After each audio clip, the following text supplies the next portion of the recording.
उड़ने वाली चुड़ैल। अमरपुर नाम के गांव में चंगू मंगू नाम के दो किसान दोस्त रहते थे। दोनों का आपस में बहुत प्यार था। रोज की ही तरह आज भी दोनों एक साथ अपने खेत की ओर जा रहे होते हैं। अरे यार मंगू, मौसम बड़ी तेजी से बदल रहा है। बता, क्या लगता है तुझे, इस बार फसल हो पाएगी? हाँ, क्यों नहीं हो पाएगी भाई। मेरे पास तो फर्टिलिक्स है, मैं शहर से लाया हूँ। ओ खाद तो, अरे वो तो हमारे पास भी है। सब गुड़ गोबर कर देता है तू, ये शहर में मिलता है। अरे तू कहाँ से पाएगा, बहुत महंगा मिलता है ये। दिखा दी ना अपनी औकात। मंगू, आखिर हमारे बीच पैसा आ ही गया।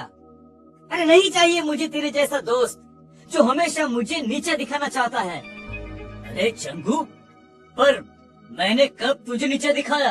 अरे मैं तो सच्चाई कह रहा हूँ। गांव के बीचों बीच दोनों बुरी तरह लड़ पड़ते हैं। कुछ ही देर में बोला चाली हाथापाई में बदल जाती है। गांव के कुछ लोग आकर उन्हें छुड़वाते हैं और अपने अपने काम पर जाने को कहते हैं। शाम को मंगू तो अपने घर लौट आता है, पर चंगू नहीं आता। अभी तक ये घर नहीं आए, इतनी देर तो ये कभी नहीं करते। भगवान ना करे इन्हें कुछ हो तो नहीं गया ना। मंगू भाई साहब के घर जाकर पता करती हूँ। रास्ते में ही उसे सुबह चंगू मंगू के बीच हुए झगड़े के बारे में पता चलता है। मतलब मंगू भाई साहब ने ही किया है ये सब। ऐसा बदला लिया कि मेरे सुहाग को ही गायब कर दिया। विमला गुस्से में सोनम के पास जाती है और कहती है, कहाँ है सोनम, बाहर निकल, बता मेरे चंगू जी कहाँ है, क्या किया है आप लोगों ने उनके साथ। तभी उन सबके सामने अपने हाथ में चंगू को उठाए एक चुड़ैल हवा में उड़ती हुई आती है। मरोगे, सब मरोगे।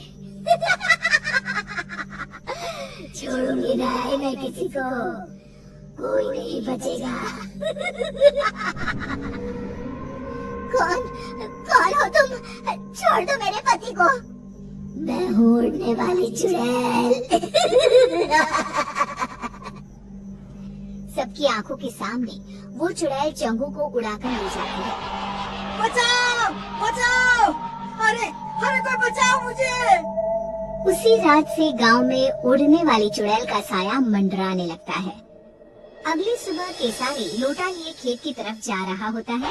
तभी चुड़ैल उड़ती हुई आती है और उसे हवा में उड़ाकर ले जाती है।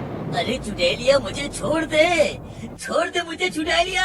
अरे चाहिए तो मेरा ये लोटा ले ले। तेरे लोटे का मैं क्या करूंगी, मुझे जो तेरी चर्बी चाहिए, चर्बी। चुड़ैल चंगू की तरह ही केसारी को गांव के बीचों बीच हवा में घुमाती हुई गायब हो जाती है।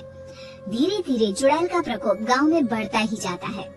आए दिन कोई ना कोई गांव से गायब हो जाता। धीरे धीरे कर लोग घर से निकलना भी बंद करने लगते हैं। फिर एक दिन, ऐसा कब तक चलेगा? अरे कब तक हम लोग घर पे बैठे रहेंगे? अब तो कोई अपने घरों के छत पर भी नहीं जाता। इस चुड़ैल से छुटकारा पाने का कोई ना कोई रास्ता तो निकालना ही पड़ेगा। हाँ जी, बिल्कुल सही कह रहे हैं आप। अरे पर हम लोग करेंगे क्या? पीछा करेंगे उस चुड़ैल का। पता तो करना ही होगा कि वो चुड़ैल गांव वालों को कहाँ ले जाती है। पर वो तो अचानक ही कहीं गायब हो जाती है।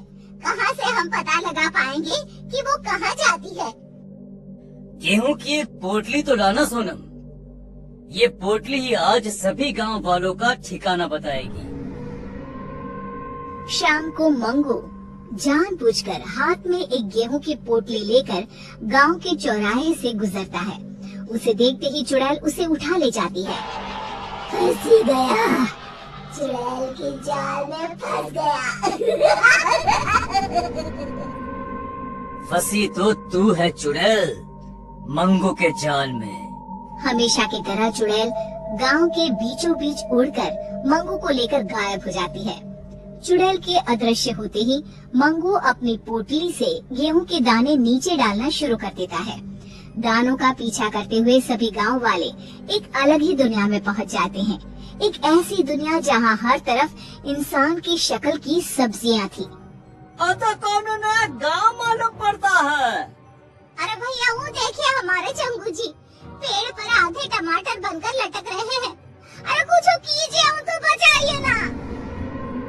अरे वो देखो भिंडी के सारी ही लागत है।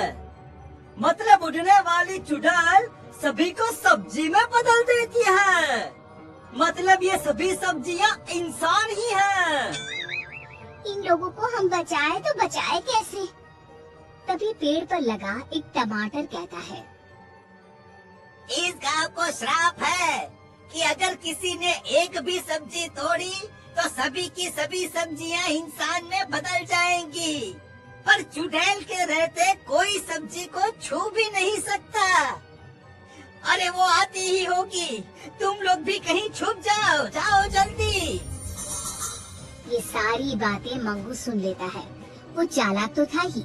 वो चुड़ैल से कहता है, जो मर्जी तुम्हारी, वो सब्जी मुझे बना दो, मगर बाहर धूप में जो सब्जियां सड़कर टूट गई तो? मेरी सब्जियां टूट नहीं सकती, उन्हें ताजा रहना होगा। तो किसी को सब्जियों को पानी देने के लिए क्यों नहीं रख लेती? ये सही रहेगा, पर ये काम करेगा कौन? हाँ, वैसे तो मुझे मटर बनना था, पर ये काम भी चलेगा।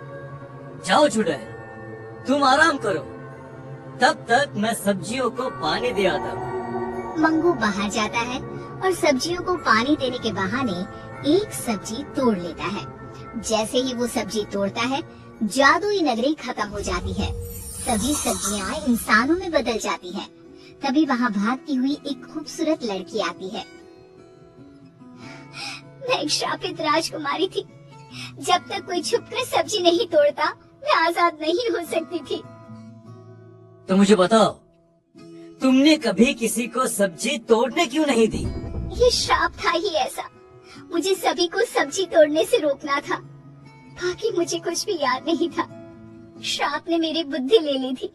पर आज जब मंगू ने हिम्मत दिखाई और सब्जी तोड़ी, तो सभी के साथ मैं भी मुक्त हो गई। मंगू की समझदारी सभी को बचा लेती है। सभी लोग वापस गांव आ जाते हैं। चंगू मंगू फिर से अच्छे दोस्त बन जाते हैं।